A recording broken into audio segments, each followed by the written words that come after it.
والعاقبۃ للمتقین والصلاة والسلام علی اشرف الانبیاء والمرسلین اما بعد فاعوذ باللہ من الشیطان الرجیم بسم اللہ الرحمن الرحیم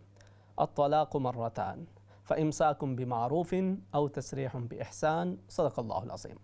ناظرین کرام السلام علیکم ورحمۃ اللہ وبرکاتہ۔ پروگرام جستجو میں دل کی اتھاہ گہرائیوں سے میں آپ میں سے ہر ایک کو خوش آمدید کہتا ہوں۔ امید کرتا ہوں آپ تمام احباب بخیر و عافیت ہوں گے، اور یہ دعا کرتا ہوں کہ اللہ کریم آج کی رات اور آنے والے دن کے ہر طرح کے شر سے آپ میں سے ہر ایک کی حفاظت فرمائے، اور اللہ کریم آج کی رات اور آنے والے دن کی ہر طرح کی خیر و برکت سے ہم سب کو حصہ نصیب فرمائے۔ ناظرین کرام، اس وقت کافی گرمی مختلف ممالک کے اندر بھی اور یہاں برطانیہ کے اندر، یورپ کے اندر بھی کافی گرمی ہے۔ بہت سارے لوگ ان کا اپنا اپنا ذوق ہوتا ہے، کچھ زیادہ گرمی کو پسند کرتے ہیں، کچھ سردی کے موسم کو زیادہ انجوائے کرتے ہیں،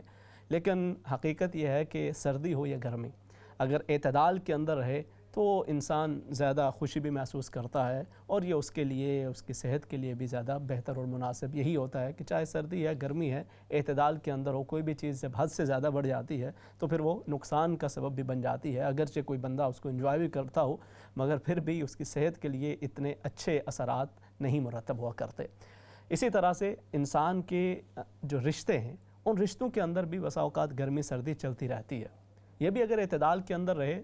تو ایک فطرت کا حصہ ہے۔ ہر گھر کے اندر کوئی برتن کسی نہ کسی برتن سے ٹکرا جاتا ہے، کبھی رشتوں کے اندر اونچ نیچ آ جاتی ہے، کوئی تھوڑا بہت دلوں کے اندر کسی وقت کوئی رنجش بھی آ جایا کرتی ہے۔ تو اگر یہ گرمی سردی اعتدال کے اندر رشتوں میں بھی رہے تو بھی چلتا ہے، لیکن اگر یہ اعتدال سے بڑھ جائے تو بسا اوقات یہی گرمی ان رشتوں کو خاکستر بنا کے رکھ دیتی ہے، ان کو تباہ و برباد کر کے رکھ دیتی ہے۔ اور آج اسی حوالے سے ہم کچھ گفتگو کرنے جا رہے ہیں، اگرچہ یہ قدر حساس ٹاپک ہے اور اس پہ بات کرنا کچھ اتنا خوشگوار بھی نہیں ہے، اتنا پسندیدہ بھی نہیں ہے، اور میری دعا بھی یہ ہے کہ اگر کسی گھر کے اندر کسی قسم کی کوئی ناراضی ناچاکی چل رہی ہے تو اللہ رب العزت باہمی محبتیں نصیب فرمائے اور ہر طرح کی دوریوں کو ختم فرمائے، اور جو بھی رشتوں کے اندر کچھ رنجشیں ہیں اللہ رب العزت ان کا ازالہ فرمائے۔ لیکن چونکہ یہ ایک سوسائٹی کا حصہ ہے اور ہمارے معاشرے کے اندر بہت زیادہ اس حوالے سے لوگ پریشانی کا شکار ہیں، اور انہیں خبر بھی نہیں کہ وہ یہ جو عمل کرنے جا رہے ہیں اس عمل کو کرنے کا طریقہ کار کیا ہے۔ نکاح کرتے ہیں تو اس کے لیے پوری ایک پلاننگ ہوتی ہے، بڑے سال گزر جاتے ہیں رشتہ دیکھنے سے لے کر کہاں کہاں پہ کس کس کو بلانا ہے، جگہ کون سی ہوگی، کتنے مہمان ہوں گے، ہال کون سا ہوگا، لباس کیسا ہوگا، فلانی چیزیں کیسی، بہت سارے لوازمات جو ہم نے بنا رکھے ہیں اور اس کے لیے بڑی لمبی چوڑی پلاننگ ہوتی ہے۔ لیکن دوسری طرف جب طلاق کی باری آئے تو بغیر سوچے سمجھے ذرا غصہ آیا اور فوراً طلاق کہہ کے راستے جدا کر لیے، جبکہ شریعت کے اندر یہ طریقہ کار بالکل غلط ہے، اس سے اجتناب کرنا چاہیے۔ بہت دفعہ اس طرح ہوتا ہے کہ جو انسان طلاق دیتا ہے، طلاق از خود، طلاق دینا کوئی منع نہیں ہے، کوئی حرام کا عمل نہیں ہے، اگرچہ ایک ناپسندیدہ عمل ہے اللہ رب العزت کے دین کے اندر، حلال چیزوں کے اندر ناپسندیدہ عمل ہے، لیکن غلط انداز سے دینے کی وجہ سے وہ ایک طرح سے ساری عمر گناہ گار رہتا ہے۔ تو اس لیے کم سے کم اس مسئلے کا علم ہونا چاہیے کہ اگر اس پہ عمل کرنا بھی ہے تو کس طرح سے اس کے اوپر عمل کیا جائے۔ اس حوالے سے سب سے پہلی چیز یہ ذہن کے اندر رکھیں کہ جتنی بھی حلال چیزیں ہیں ان میں سے سب سے زیادہ جو ناپسندیدہ چیز ہے، بغض کا لفظ استعمال ہوا نا، جیسے یہ ہماری اردو کے اندر بھی استعمال ہوتا ہے کہ فلاں کے دل کے اندر بڑا بغض ہے، تو بلا تشبیہ آپ سمجھ سکتے ہیں کہ کتنا ناپسندیدہ چیز ہوگی کہ جس کے لیے یہ لفظ بغض استعمال کیا جا رہا ہے۔ تو کہا کہ اللہ رب العزت کو سب سے زیادہ حلال چیزوں کے اندر ناپسندیدہ چیز طلاق ہے، جبکہ ہماری سوسائٹی کے اندر اب آئے روز اس کے اندر اضافہ ہوتا چلا جا رہا ہے۔ ہم جو پہلے اس چیز پہ فخر کیا کرتے تھے کہ ہمارے پاس مشرقی روایات، مشرقی اقدار موجود ہیں اور اس کے اندر جو خاندان کا تصور ہے یہ بڑا مضبوط ہے، جبکہ دیگر اقوام کے ہاں جو خاندانی نظام ہے وہ اس طرح سے موجود نہیں ہے جیسے ہمارے پاس ہے، تو اس پہ بڑا فخر کیا جاتا تھا۔ مگر اب وقت کے ساتھ ساتھ ہمارا اپنا بھی جو خاندانی نظام ہے یہ ٹوٹ پھوٹ کا شکار ہوتا چلا جا رہا ہے۔ لیکن اگر ہم اللہ اور اس کے رسول صلی اللہ علیہ وسلم کی تعلیمات کو سامنے رکھیں تو بہت ساری بہتری ممکن ہے۔ بہت دفعہ انسان جذبات کے اندر آ کر کئی ایسے قدم اٹھا لیتا ہے کہ جس کا اسے احساس نہیں ہوتا کہ اس کا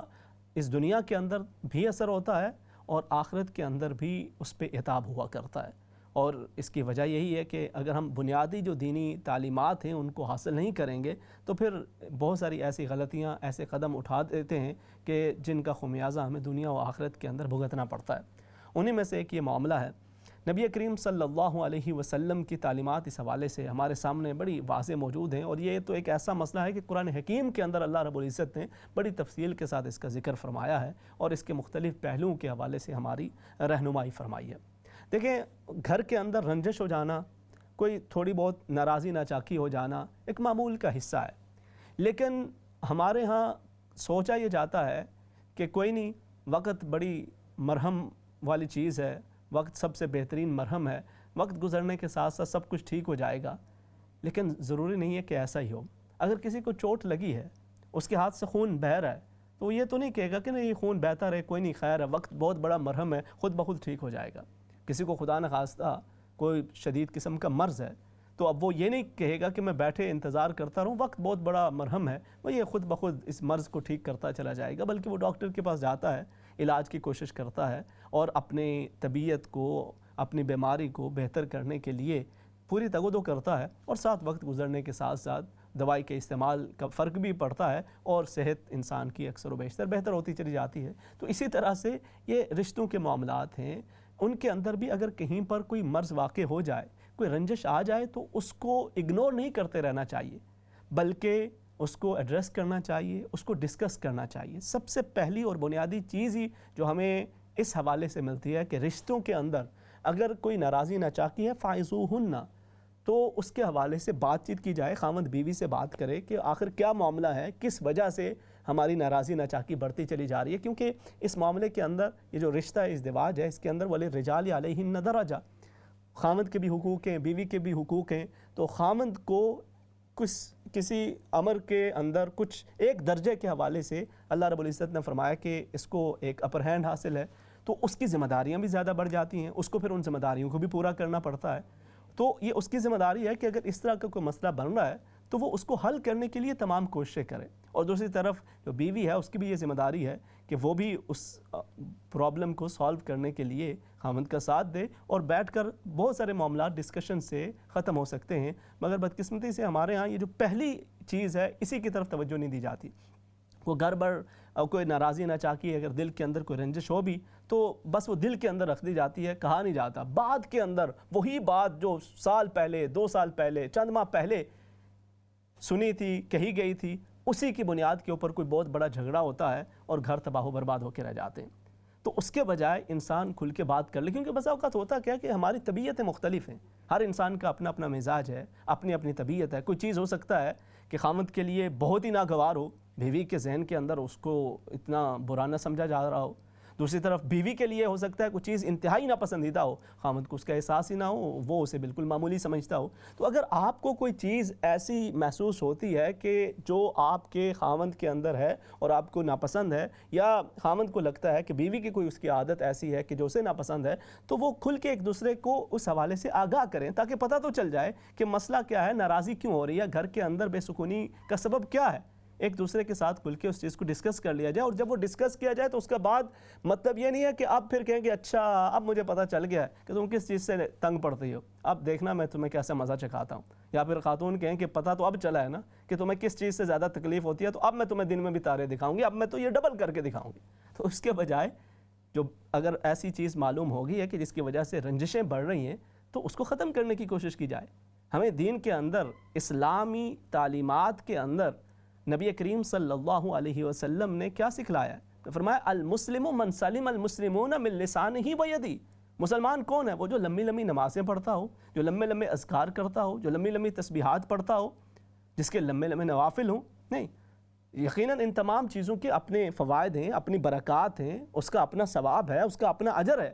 لیکن مسلمان کے حوالے سے خاص طور پہ اس حدیث مبارکہ کے اندر نبی کریم صلی اللہ علیہ وسلم نے فرمایا کہ بہترین مسلمان وہ ہے کہ جس کی زبان اور اس کے ہاتھ کے شر سے دوسرے محفوظ رہیں۔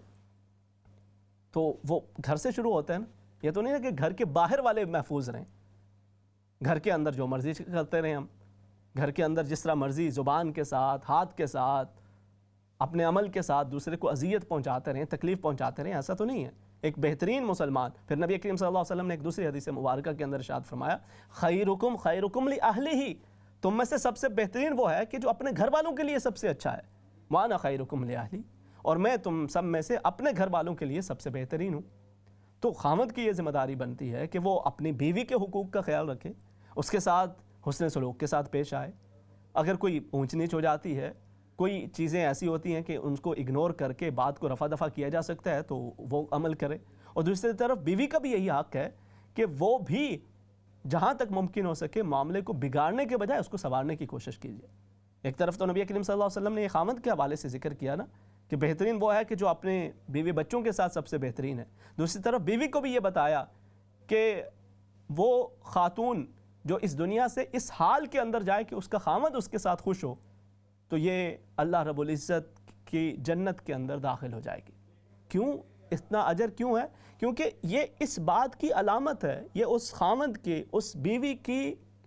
حسن اخلاق کی علامت ہے. کیونکہ باہر کچھ دیر کے لیے اچھے اخلاق والا ہو جانا یہ آسان ہے. کچھ دیر آپ نے کہیں جانا ہے، بڑے اچھے اخلاق کے ساتھ آپ میل ملاپ کر رہے ہیں، ممکن ہے، آسان ہے، آپ کر سکتے ہیں. کچھ دیر کے لیے ایکٹنگ بھی ہو جاتی ہے، کچھ دیر کے لیے انسان کو اپنے کسی مفاد مطلب کی خاطر اچھا بننا پڑ جائے وہ بھی بندہ بن لیتا ہے. لیکن گھر کے اندر رہتے ہوئے بھی اگر آپ کی بیوی، آپ کا خاوند آپ سے خوش ہیں اور اس حالت کے اندر آپ دنیا سے جا رہے ہیں تو اس کا مطلب یہ ہے کہ آپ اچھے اخلاق کے مالک ہیں. اگر کسی کے اخلاق کو جاننا ہے تو باہر کے لوگوں سے جاننے کے بجائے اس کے خاوند یا اس کی بیوی یا اس کے بچوں سے معلوم کیا جائے. اگر وہ اس سے مطمئن ہے، اور کچھ تو خیر بغیر کسی وجہ کے اگر کوئی نامطمئن ہو تو وہ ایک الگ معاملہ ہے، لیکن عمومی طور کے اوپر یہی چیز ہے کہ اگر وہ اس کے رویے سے، ظاہر ہے تمام بچے یا بیوی وہ ایک ہی سائڈ پہ بلا وجہ تو نہیں ہوں گے، تو یہ اس آپ کی حسن اخلاق کی علامت اور حسن اخلاق کی یہ دلیل ہے کہ اگر گھر کے اندر گھر والے مطمئن ہیں تو یہ اس بات کی علامت ہے کہ آپ اچھے اخلاق کے مالک ہیں، اور یہی اچھے اخلاق یہ جنت کی ضمانت نبی کریم صلی اللہ علیہ وسلم نے قرار دی ہے. تو گھر کے اندر اگر کوئی بھی ناراضی ناچاکی ہوتی ہے، اس کے حل کا سب سے پہلا طریقہ کار وہ ڈسکشن ہے. اس کو مل بیٹھ کے ڈسکس کیا جائے، بجائے اس کے کہ لوگوں کے سامنے اس کا تذکرہ کرتے رہیں اور اس کی بات ادھر اس کی بات ادھر کرتے کرتے اپنے گھر کو تباہ و برباد کر بیٹھیں. اگر آپس میں مل کے آپ بیٹھے ہیں، آپ نے بات چیت کی، ڈسکشن بھی کرتے رہے، کوئی حل نہیں نکل رہا، تو اب اگلا معاملہ ہے فَبَعَثُوا حَكَمًا مِّنْ أَهْلِهِ وَحَكَمًا مِّنْ أَهْلِهَا. اگر گھر کے اندر بیٹھ کر آپس میں ڈسکشن کی ہے، روز بات چیت بھی ہو رہی ہے، کوئی صلح و صفائی کی کوئی صورت نہیں نکل رہی، تو پھر فرمایا فَبَعَثُوا حَكَمًا مِّنْ أَهْلِهِ وَحَكَمًا مِّنْ أَهْلِهَا. تو پھر ایک خاوند کی طرف سے حکم بنا لیا جائے، ایک بیوی کی طرف سے حکم بنا لیا جائے، اور وہ کسی سمجھدار بندے کو اپنی فیملی کے اندر اپنے جاننے والوں میں سے کسی میں سے جو سمجھدار ہو، مخلص انسان ہو، اس کے سامنے وہ سارا ماجرا رکھیں اور بتائیں کہ یہ ہمارا معاملہ ہے. تو آپ اس حوالے سے ہمیں بتائیں کہ ہمیں کیا کرنا چاہیے. وہ اس نیت کے ساتھ نہ جا کے بات کریں دوسرے کے ساتھ کہ بھئی اس کی ساری برائیاں میں اس کے سامنے بیان کروں تاکہ یہ بھی اس کے خلاف ہو جائے اور پتہ چلے کہ کتنا ظالم ہے میرا خاوند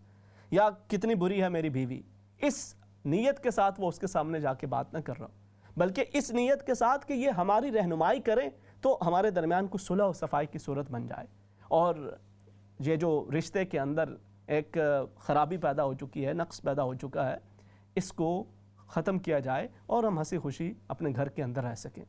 اور یہ اسی صورت میں ہو سکتا ہے نا کہ جب آپ کا یہ ارادہ ہے، کہ جب آپ نے یہ نیت کی ہے، یہ ارادہ کیا ہے کہ میں نے اپنے گھر کو بسانا ہے، پھر یہ سارے طریقے آپ آزمائیں گے. اور یہ بات یاد رکھیے کہ جب آپ نکاح کیا ہے؟ ایک کانٹریکٹ ہے. جب آپ اپنے پورے ہوش و حواس کے ساتھ ایک کانٹریکٹ پہ سائن کر لیتے ہیں تو اب آپ کی یہ ذمہ داری ہے کہ آپ اس کو نبھائیں، آپ اس کمٹمنٹ کو پورا کریں. کوئی بھی انسان کوئی بھی کمٹمنٹ کرتا ہے، کسی بھی طرح کے کانٹریکٹ پہ سائن کرتا ہے تو ایک شریف انسان کا یہی تقاضا ہے، اس کا یہی طریقہ کار اور یہی عمل ہوگا کہ وہ اپنی اس کمٹمنٹ کو پورا کرے، اس کے لیے جو کچھ اس سے بن پائے وہ پورا کرنے کی کوشش کرے. تو جب آپ نکاح کے پیپر پہ سائن کر رہے ہوتے ہیں بطور خاوند، بطور بیوی، تو آپ بھی یہ کمٹمنٹ کر رہے ہوتے ہیں کہ ہم نے ایک دوسرے کے ساتھ کھڑا ہونا ہے اور اس رشتے کو اچھے طریقے کے ساتھ آگے لے کے چلنا ہے. تو اس کو پھر پورا کرنے کی کوشش بھی کی جائے حتی الامکان. جب آپ یہ نیت کر لیتے ہیں نا، ہمارے پھر سم ٹائم یہ کہا جاتا ہے کہ جی وہ کوئی میچنگ نہیں ہے. میچنگ ویچنگ کی نام کی کوئی چیز نہیں ہوتی. کوئی بھی 100% کسی کے ساتھ میچ نہیں کرتا. ہر انسان کی اپنی طبیعت، اپنا مزاج ہے. اگر بہت دفعہ اس طرح سے ہوتا ہے کہ ایک ہی فیلڈ سے تعلق رکھنے والے دونوں کی شادی ہو جاتی ہے، کچھ عرصے کے بعد وہ ختم ہو جاتی ہے. اور بسا اوقات بالکل مختلف نظریات رکھنے والے لوگ بھی ایک ہی گھر کے اندر اچھی خوشی بھری زندگی گزار رہے ہوتے ہیں. کیوں؟ کیونکہ انہوں نے کمٹمنٹ کر لی ہے کہ ہمیں اکٹھے رہنا ہے. تو پھر میچنگ بھی ہوتی چلی جاتی ہے. پھر حالات کے اندر کوئی اونچ نیچ، اپس ڈاؤن، وہ آتے ہیں، گزرتے چلے جاتے ہیں اور ان کی زندگی آگے بڑھتی چلی جاتی ہے. تو پہلی نیت تو یہ ہو نا، اسی چیز کا اللہ رب العزت نے یہ ذکر کیا ہے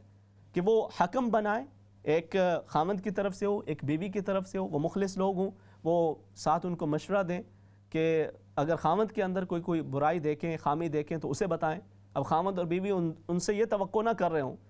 کہ وہ اس کے حق کے اندر یا اس کے حق کے اندر ہی ساری بات کریں، بلکہ وہ جہاں پر اس کے بارے کوئی بری چیز دیکھتے ہیں تو خامند کو بتائیں کہ تمہیں اپنے اس رویے کی اصلاح کر لینی چاہیے. کہ بیوی کے اندر کوئی خامی دیکھتے ہیں تو اسے بتائیں کہ تمہیں اپنے اس رویے کی اصلاح کر لینی چاہیے. اور ان دونوں کو پھر چاہیے کہ اس کے اوپر حتی الامکان عمل بھی کریں. کیونکہ اللہ رب العزت فرماتا ہے ان یریدا اصلاحا یوفق اللہ بینہما، اگر یہ دونوں اصلاح کا ارادہ دل کے اندر رکھ کے یہ قدم اٹھائیں گے تو اللہ رب العزت بھی ان کے لیے آسانی پیدا فرما دے گا. تو آپ اچھی نیت کے ساتھ یہ پہلی چیز کمیونیکیشن، اپنے درمیان بیٹھ کر کسی قسم کی کوئی جو مس انڈرسٹینڈنگ ہے اس کو دور کرنے کی کوشش کریں. وہ نہ ہو پائے تو پھر آپ اپنی فیملی ممبرز میں سے، جاننے والوں میں سے کچھ مخلص لوگوں کے سامنے اپنا معاملہ رکھیں اور وہ دونوں کی بات سن کر جو مشورہ دیں اس مشورے پر عمل کرنے کی کوشش کریں. یہ دونوں عمل آپ نے کر لیے، اب بھی کوئی بہتری کی صورت نظر نہیں آ رہی اور آپ کو یہی لگتا ہے کہ طلاق کے علاوہ اور کوئی آپشن ہمارے پاس نہیں بچا، تو اب اس کا مطلب یہ نہیں کہ آپ فوراً طلاق طلاق طلاق کہہ کے معاملے کو ختم کر دیں. حضرت عبداللہ ابن عباس رضی اللہ تعالی عنہ کے پاس ایک شخص حاضر ہوا اور اس نے عرض کیا کہ میں نے اپنی بیوی کو 100 مرتبہ طلاق دے دی ہے. اگر میں غصے کے اندر میں نے تو طلاق طلاق طلاق کہہ کے گھر سے نکال دیا، اور میں نے 10 دفعہ کہا، 100 دفعہ کہا، 50 دفعہ کہا، بار بار کہا، کھڑا نہیں ہونے دیا اسے، وہاں پہ گھر سے نکال دیا. بڑے مردانگی کا جب ہم اظہار کرنے پہ اترتے ہیں تو اس طرح کے اپنے گن گانا شروع کر دیتے ہیں. تو اب اس شخص نے حضرت عبداللہ رضی اللہ تعالی عنہ کے سامنے یہ بات جب کہی تو آپ نے فرمایا جو پہلی 3 طلاقیں دی نا اس سے تو تمہاری بیوی کے رشتے کا خاتمہ ہو گیا. اس کے علاوہ پھر جو 97 مرتبہ تم نے بولا ہے یہ تم نے اللہ، اس کے رسول اور اس کی کتاب کے حکم کے ساتھ مذاق کیا ہے. یہ تم اللہ کے دین کا مذاق اڑاتے ہوئے تم نے یہ باقی کے الفاظ کہے ہیں. تمہیں اس پر اللہ کا خوف کرنا چاہیے اور اس سے توبہ و استغفار کرنا چاہیے. تو طلاق کا معاملہ اس طرح کا ہے کہ یہ نہیں کہ اب آپ نے اگر یہ فیصلہ کر بھی لیا تو اب آپ فوراً طلاق طلاق طلاق کہہ کے بات کو ختم کریں، بلکہ اس کے علاوہ آگے بھی کچھ احکامات ہیں، ان کو مد نظر رکھ کر یہ قدم اٹھائیں. جیسے میں نے عرض کیا نا کہ جیسے نکاح کے لیے پلاننگ ہوتی ہے، اسی طرح سے آپ طلاق کے لیے مکمل پلاننگ کریں کہ ہم نے یہ اب فیصلہ کر لیا ہے کہ ہم ساتھ نہیں رہ سکتے. ٹھیک ہے، اسلام کے اندر ایک وے آؤٹ موجود ہے. پھر اگر یہی راستہ ہے تو اس کو اچھے طریقے کے ساتھ چنیے، اچھے طریقے کے ساتھ اس پہ قدم اٹھائیے. اس کے اندر جو سب سے پہلی چیز ہے بنیادی، وہ یہ ہے کہ آپ عورت کو پیریڈز کے دوران طلاق نہیں دے سکتے. یہ شرعی طور کے اوپر منع ہے کہ آپ پیریڈز کے دوران طلاق دیں. یہ حرام ہے، یہ ممنوع ہے. اگرچہ طلاق کسی نے دے دی تو طلاق واقع ہو جائے گی، لیکن یہ شخص گناہگار رہے گا. جس نے پیریڈز کے دوران اپنی بیوی کو طلاق دی یہ شخص گناہگار رہے گا پیریڈ کے دوران طلاق دینے کی وجہ سے. حضرت سیدنا عبداللہ ابن عمر رضی اللہ تعالی عنہما نے اپنی بیوی کو لاعلمی کے اندر طلاق دے دی پیریڈز کے دوران. تو نبی کریم صلی اللہ علیہ وسلم شدید ناراض ہوئے اور آپ نے فرمایا مرہو فلیراجعھا، اسے حکم دیجئے کہ وہ اپنی بیوی سے دوبارہ رجوع کر لے. تو طلاق اگرچہ واقع ہو جائے گی لیکن اس دوران طلاق دینا منع ہے اور طلاق دینے پر طلاق دینے والا گناہگار ہوگا. اچھا، پھر اس کے بعد اگلی بات کیا ہے کہ اگر جب آپ نے طلاق دینے کا ارادہ کر ہی لیا ہے، پہلی چیز آپ نے یہ دیکھنی ہے کہ پیریڈز کے دوران طلاق نہیں دیں گے. طہر یعنی پاکی کی حالت کے اندر بھی، اور اس پاکی کے اس پیریڈ کے اندر کہ جس کے اندر آپ اپنی بیوی کے قریب نہیں گئے، اس کے اندر آپ انہیں طلاق دے سکتے ہیں. اور اگر قریب چلے گئے، جن سے تعلقات اس پیریڈ کے اندر بھی قائم ہو چکے ہیں، تو اب پھر آپ کو انتظار کرنا ہوگا. پھر اگلے طہر کے اندر جا کے آپ طلاق دے سکتے ہیں، پھر آپ اس کے مجاز ہوں گے۔ پھر اس کے بعد اب آپ نے ایک طلاق دے دی ہے، اب اس کے بعد آپ نے اس کی جو عدت ہے وہ اس کا انتظار کرنا ہے۔ اس عدت کے پیریڈ کے دوران اللہ رب العزت کا یہ فرمان ہے، آپ ذرا ارد گرد نظر دوڑائیے کون اس حکم پہ عمل کرتا ہے۔ پہلی چیز جو ہے کہ یہ حیض کے دوران طلاق کیوں نہیں دی جانی چاہیے، اس کی مختلف حکمتیں ہیں۔ اس میں سے ایک حکمت یہ بھی ہے کہ چونکہ اس دوران خاتون کی طبیعت کے اندر بھی ایک چڑچڑاپن آ جاتا ہے، سم ٹائم کچھ مزاج کے اندر ذرا سختی آ جاتی ہے، کچھ زبان کے اندر تیزی آ جاتی ہے، مرد بھی اس کے قریب نہیں جا رہا ہوتا، کچھ اس کے مزاج کے اندر بھی سختی، چڑچڑاپن سا مختلف وجوہات کی وجہ سے آ جاتا ہے۔ تو ایک حکمت یہ بھی ہے کہ اس دوران پھر جذباتیت کے اندر قدم نہ اٹھایا جائے، اس لیے اس سے منع کیا گیا۔ اور پھر اس کے بعد جب آپ نے پاکی کے دوران طلاق دی بھی تو بھی حکم یہ ہے کہ اب آپ نے انتظار کرنا ہے، یہ جو اس کی عدت کا جو وقت گزرے گا، یہ وقت وہ خاتون اسی گھر کے اندر میاں بیوی ایک ہی چھت کے نیچے وہ وقت گزاریں گے۔ فرمایا لا تخرجوہن من بیوتہن ولا یخرجن، نہ تم انہیں ان کے گھروں سے نکالو نہ وہ خود نکل کے جائیں۔ ہمارے ہاں تو فون پہ کہا جاتا ہے میں تہاڈی بیٹی نو فارغ کر دیتا، لے جاؤ اس نو، میں نے تو اس کو فارغ کر دیا، لے جائیں اسے فوراً یہاں سے، اس کی مجھے شکل نظر نہ آئے۔ اور کہیں دبئی سے میسج کرتے ہیں، کوئی یہاں یو کے سے میسج کر رہا ہے، کوئی جاپان امریکہ سے میسج کر کے پاکستان میں بتاتے ہیں جی کڑی اپنی لے جاؤ واپس، مجھے اس کی اب ضرورت نہیں رہے گی۔ یہاں پہ شریعت کا حکم یہ ہے کہ طلاق دینے کے بعد آپ بیوی کو گھر سے نہیں نکال سکتے اور وہ خود بھی نہ جائے ادھر۔ بیوی بھی بسا اوقات جذباتیت کے اندر اس کا بھی یہی طرز عمل ہوتا ہے، وہ بات غصہ بعد میں ہوتا ہے، معاملہ بعد کے اندر بگڑتا ہے، وہ پہلے ہی سامان کے اندر میں پیک کر کے میں جا رہی ہوں، تم جانو تمہارے بچے جانے، تم اپنے گھر کو سنبھالو، یا بچوں کو لے کے وہ نکل جائے۔ تو اس کے بجائے فرمایا کہ وہ وقت وہاں پہ گزاریں، وہ 3 حیض، اگر وہ اس کی طلاق، کیونکہ مختلف عدتیں ہیں، حائضہ عورت ہے اور اس کی عدت بچوں والی ہے، تو اس کی یہ عدت اب جو ہے وہ 3 حیض اسے گزارنے ہیں اور وہ اسی گھر کے اندر گزارنے ہیں، اور اس دوران وہ ایک دوسرے کے قریب نہیں آ سکتے، کچھ کسی بھی طرح سے محبت کا اظہار باہمی نہیں کر سکتے، کیونکہ اگر یہ کیا تو وہ ایک طرح سے رجوع تصور کیا جائے گا اور یہ اس طرح سے ان کا رجوع ہو جائے گا۔ تو اب آپ یہ تھوڑا سا تصور کریں کہ جو شخص اس سارے حکم کا خیال رکھے، اس کے بعد پھر کتنے طلاقیں ہیں کہ جو اپنے اختتام تک پہنچے، کیونکہ اللہ رب العزت بھی یہ حکم ہے نا کہ وہ اسی گھر کے اندر رہیں، اس کی وجہ بھی یہ ہے کہ وقتی طور کے اوپر تو یہ کہہ رہے ہیں کہ میں تم سے تنگ ہوں تو مجھ سے تنگ ہو، لیکن جب وہاں پر ایک ہی گھر کے اندر رکیں گے، کچھ یہ سوچنے سمجھنے کا موقع ملے گا، تو پھر احساس پیدا ہو سکتا ہے۔ اللہ رب العزت نے آگے فرمایا لا تدری لعل اللہ یحدث بعد ذلک امرا، تمہیں کیا خبر کہ آگے اللہ رب العزت کیا کوئی نئی صورت نکال دے۔ تو یہ اس کی حکمت ہے، جو اس پہ عمل کرے گا اکثر و بیشتر پھر ان کے گھر بچ جاتے ہیں۔ اچھا، اس کے بعد یہ تو ایک طلاق کی بات ہے اور اس کو یہ طلاق احسن سے کہا جاتا ہے۔ پھر ایک طلاق حسن ہے، پھر طلاق بدعت ہے۔ اچھا، یہ ایک طلاق واقع ہو گئی، اب اس کے بعد جب یہ عدت اس کی مکمل ہو گئی خاتون کی، اگر اس دوران رجوع کر لیا تو رجوع ہو گیا، لیکن اگر نہیں بھی ہوا طلاق مکمل ہو گئی۔ اب اس کے بعد خاتون جہاں پہ جانا چاہیں، اگر وہ پہلے خامند کے ساتھ دوبارہ نکاح کرنا چاہیں وہ بھی اجازت ہے، کہیں اور جا کے انہوں نے نکاح کرنا ہے اس کی بھی اجازت ہے۔ لیکن ہمارے ہاں ایک بڑا مسئلہ یہ ہے کہ جب ایک طلاق دے دی جاتی ہے تو اس کے بعد کوئی یا خاتون کی طرف سے ان کے بہن بھائیوں کی طرف سے اصرار ہوتا ہے دوسری بھی لکھو، تیسری بھی لکھ کے دکھاؤ، وہ لکھ دیتا ہے، جس نے پہلی لکھی ہے اس نے دوسری تیسری بھی لکھ دینی ہے، یا پھر خامند کو